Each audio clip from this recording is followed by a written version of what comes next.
What's up, spectators? Welcome back to an episode of Ace Attorney 6. We are currently taking apart the seance, as we always do. We currently just proved that, let's see, what was it? The weather? Right. They were saying how they could see the symbol of the ground, but that's not possible because the weather was horrible and there was ice on the ground. You're making that irritating face again. Cease that at once. Sorry, but this is the face I was born with. Now let's focus on what's important. What the victim saw in his final moments.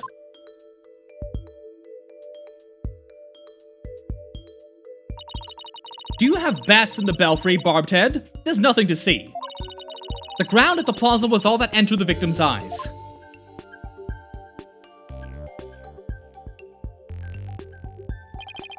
And that's what I find so strange. On the day before the riot, it should have been impossible to see that pattern on the ground. Do explain. This piece of evidence shows why the plaza's ground was not visible that day. Take that!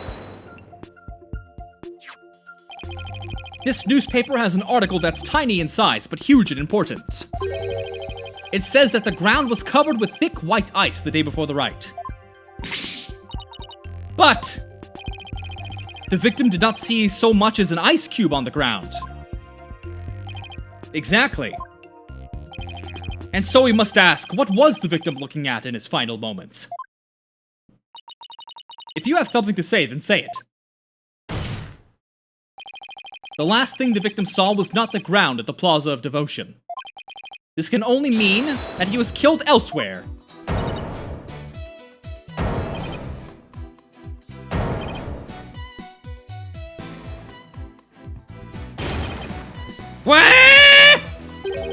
Then where do you propose the victim was actually killed?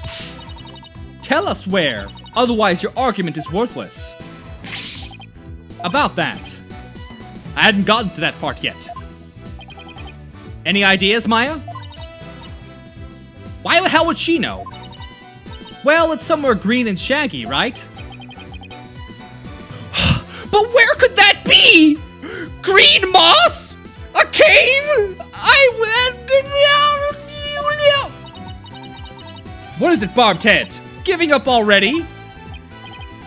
Not at all. Where have I seen something green and shaggy? This shows where the victim was killed. Green moss looking for the photograph of the hideout. The secret hideout the rebels were using.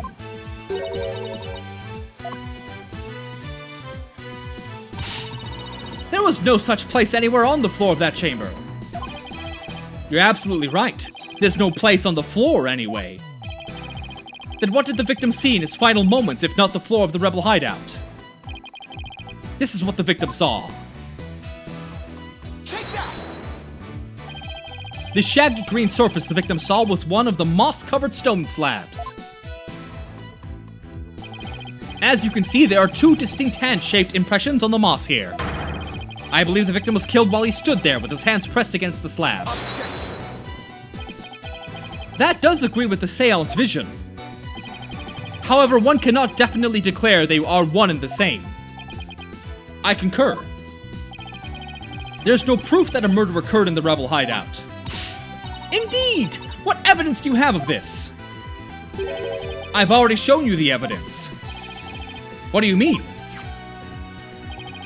Please take a look at this second version of the photo I just showed you. You can see the results of the luminol test I performed in the rebel hideout. This is proof positive that someone had been bleeding in front of that stone slab. Is this true? This information has already been provided to the police. Detective Sky, to whom does this blood belong? We thought it was the High Priest's blood that flowed in from outside, so we haven't tested it yet. Then you must do so at once. Yes, Your Majesty.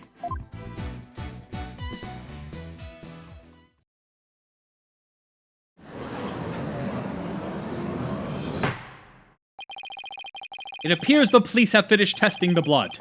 Detective Sky, your report, please.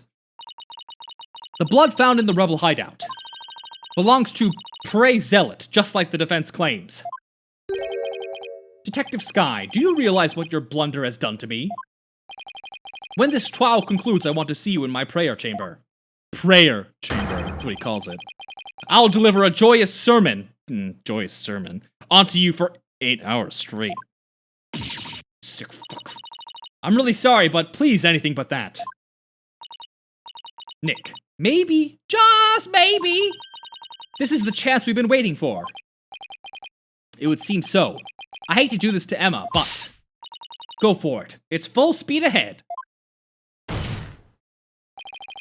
The victim was killed in the rebel hideout the day before the purification rite. Then his body was moved to the Plaza of Devotion by someone we've yet to identify. So when we thought we saw Acolyte Zealot praying during the rite, he was already dead.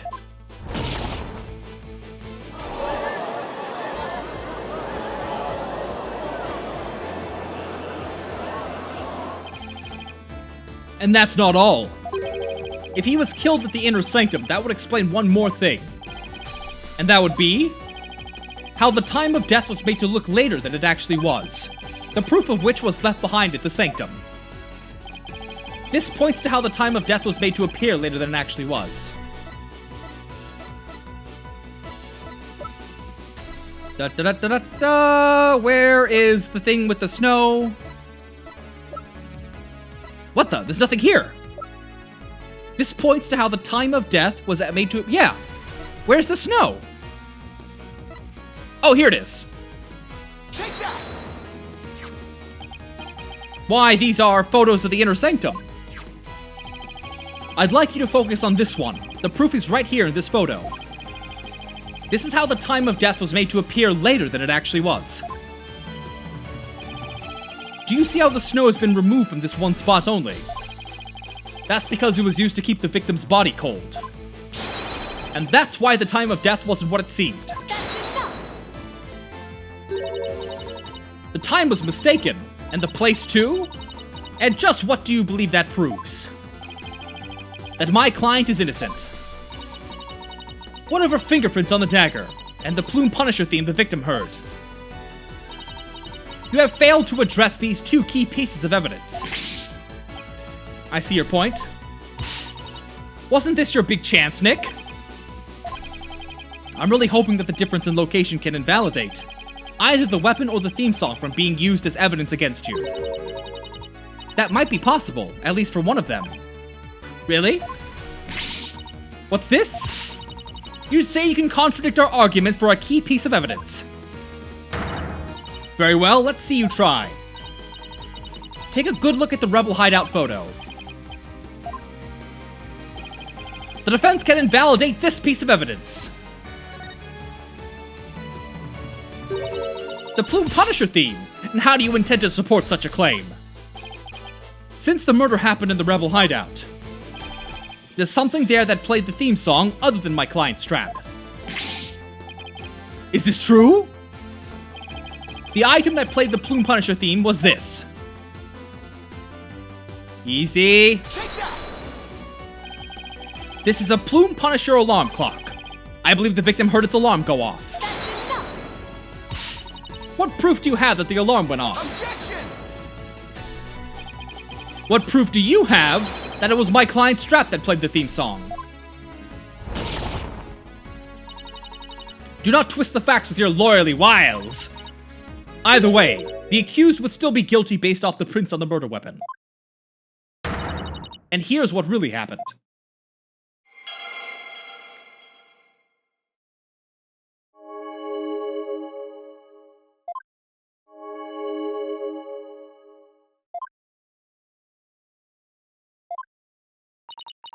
Though there have been some twists and turns, that is the truth of what happened.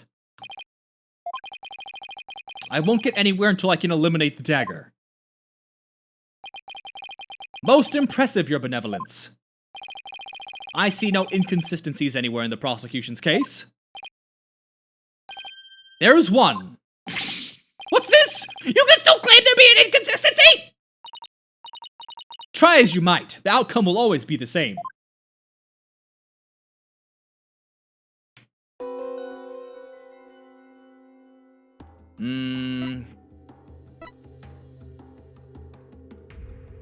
Uh-huh. Okay.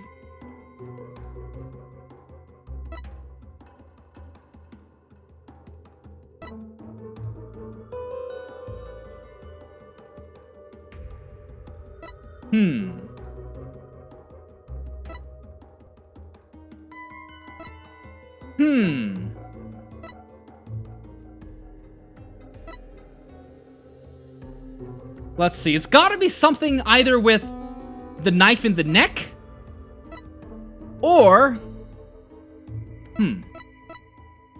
Guess it could be that. Let me go, let's see, A... Present! Heavy. Objection!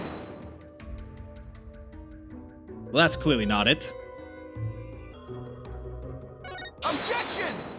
Okay, so that's what it is. It's asking, why is it heavy? The victim was originally thought to have been stabbed while bent over in prayer, but he was actually standing with his hands against a stone slab. So the question is, where did the sensation of something heavy come from?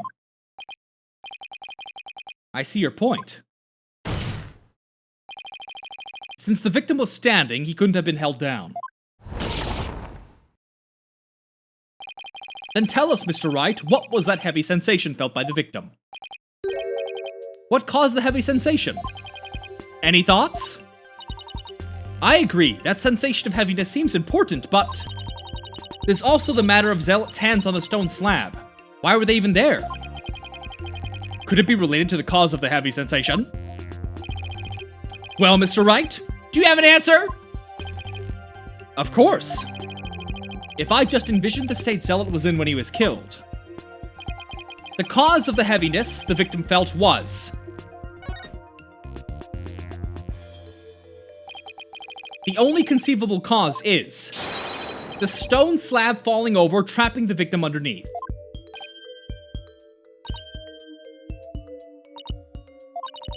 The stone slab came falling down on him, crushing him underneath. Right. That was the cause of the heavy sensation the victim felt. Objection! While your theory's impressive, you've overlooked a key fact. The victim was not crushed to death, rather he was stabbed. Or do you claim that the dagger was plunged in after the slab had fallen on him?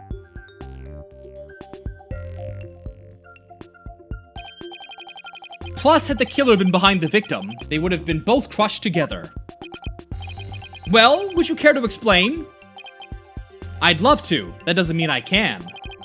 How could the dagger have been plunged in after the slab fell on the victim? The killer couldn't have plunged the dagger into the victim after the slab fell on him. But what if the murder weapon wasn't what we thought it was? Well, there were other weapons in the rebel hideout. But the entrance to the hideout is right by the stone slab. There isn't enough space between the two to use any of the weapons found within. There's not much space by the entrance either. Is there? Sorry. So what was the real murder weapon then? I better think of something.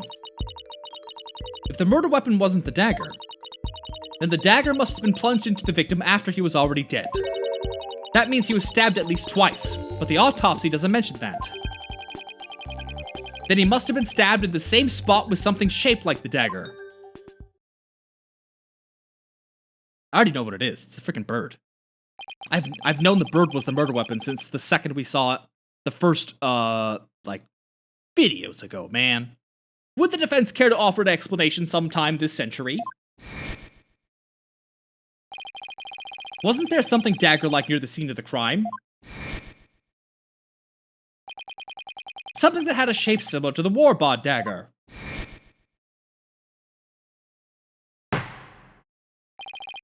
Present your evidence at this time.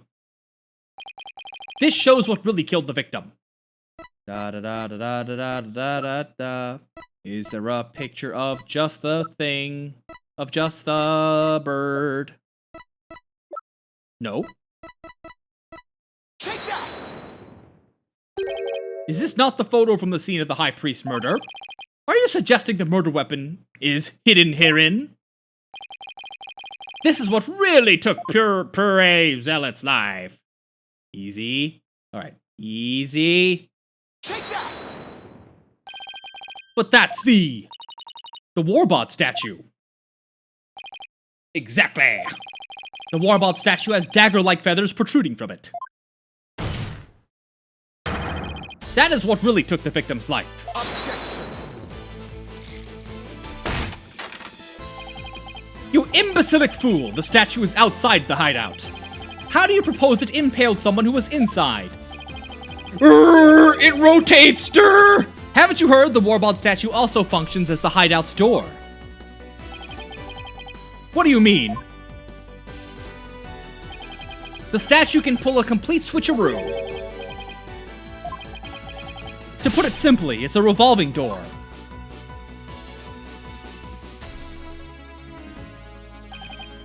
A revolving door?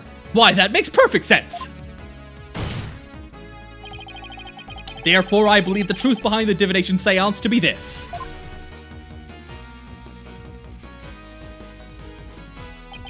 As the victim entered the secret hideout, the stone sculpture came toppling toward him. He threw up his hands to stop it, but its weight forced him backwards. Unfortunately, the Warbot statue was right behind him.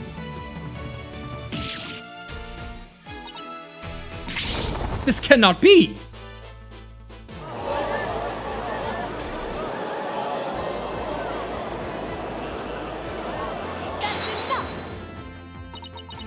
But the accused's fingerprints were found on the dagger. She had held it while rehearsing for the rite, which is when her prints got on it. This is a shocking turn of events, but there's a great deal of circumstantial evidence in the defense's favor. I believe we must accept that the Warbot statue was what killed the victim.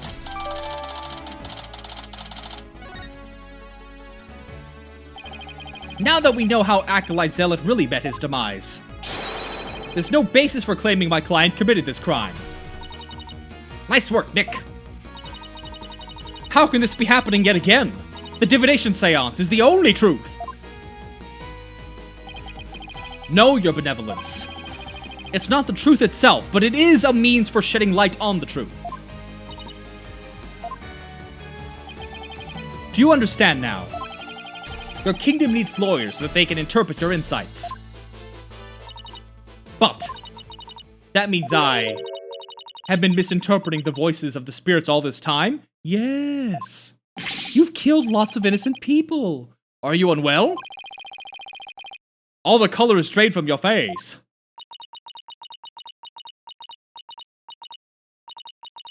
I'll be fine. Continue your proceedings without me. As you wish.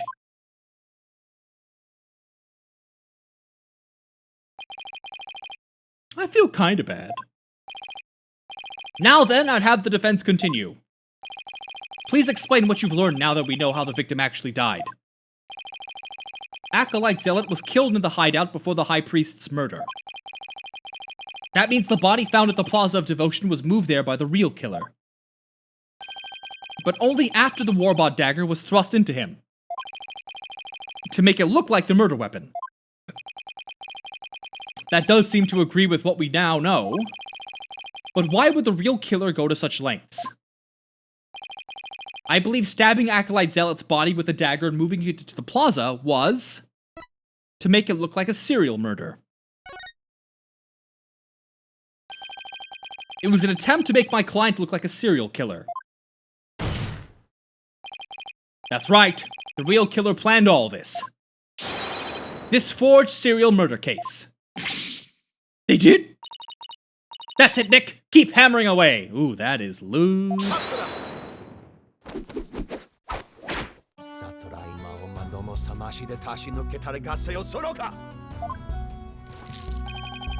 Your reasoning has more holes in it than cheese you foreigners so enjoy. Oh, we do love our cheese. Like those putrid, hole-riddled clumps of curds that only a rat like you could love. Your reasoning, much like your putrid, hole-riddled brain, has putrefied. What's his deals with things going putrid? You have yet to overturn my argument that the accused is the killer. Our careful analysis of the chain of events up to the killing exposes the truth as follows.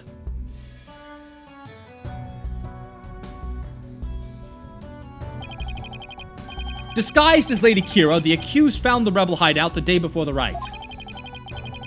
But Acolyte Zealot had followed her there after noticing her suspicious behavior. Caught by surprise, she pushed the stone slab toward him, and we know the rest.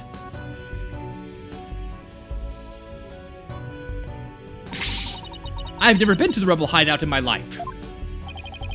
When the High Priest arrived at the sanctum the next day, he realized what she had done. That is when the accused murdered him in order to silence him. I believe Prosecutor Sadmati has posed a compelling scenario. The defense, on the other hand, has yet to disprove the accused's guilt. Objection! Why would my client move Acolyte Zealot's body to where everyone could see it? And why would she stab the dagger with her fingerprints into his dead body? She had no reason to do any of those things. The dagger in his corpse was likely a warning to the rebels. Something along the lines of, Lady Kira will slay the defiant dragons. So that's why she moved the body to the plaza. Now he has the judge convinced too. I thought I'd finally made some headway. Well, Mr. Wright, about time for one of your groans of distress, is it not? It kills me to admit this, but I got nothing to counter his argument with. And I still haven't disproven the allegations against Maya. Is it not time to end your futile struggle? You were already judged guilty yesterday. That makes you a dead lawyer walking. Accept the death that now awaits you, and in doing so, finally know peace. A dead lawyer walking indeed. Then again, are not all lawyers who practice in Kurain? But I must admit I misspoke earlier. Allow me to amend my statement. I'd said the defense's reasoning had a putrid cheese-like smell. But I now realize the stench was from his own putrid body on the verge of death. Now I'm a rotting zombie. Who could have killed Zealot the day before the riot? Who knew about the rebel hideout, and who could gain access to the inner sanctum? Only those involved with the riot could enter the sanctum, so... Wait a second. Only a rebel would have known about the secret hideout. And the only person who was involved with the riot had access to the sanctum. And was suspected of being a rebel is... Did somebody come to mind? Yes, except there's one huge problem. What are you two going on about? Plotting your escape from the Sacred Hall? I'd not put it past you, considering you have no means to raise further objections. If I don't do something, Prosecutor Sadmati will have this one in the bag. I'll just have to bluff my way out of this. Your Majesty, I believe there is another suspect in Pure Zealot's murder. Objection! Even the most benevolent Holy Mother would not forgive such a desperate lie. After all, you know very well that such a person does not exist. There is one person who knew everything. Yes, yay. I believe the prime suspect in Acolyte Zealot's murder is... Oops, I passed it. Take that! It had to be someone allowed to enter the sanctum and who knew of the hideout. And that would be the High Priest. He could have committed the crime if it occurred the day before the riot. You would pit a crime upon the dead, knowing very well they tell no tales. Have you no shame? That is definitely a problem. If only the High Priest could tell his side of the story. What? Do I have something on my face? Wait a second, could this actually work? Oh no, don't tell me I have some breakfast caught between my teeth. No, if there's even the slightest possibility, I'll have to go with it. Your Majesty, dead men do tell tales! Therefore, I'd like to request the High Priest's testimony. And just how do you propose we get the deceased to testify? There's a way for the dead to testify. It's known as channeling, bitch. summon him here by means of spirit channeling. What did you just say?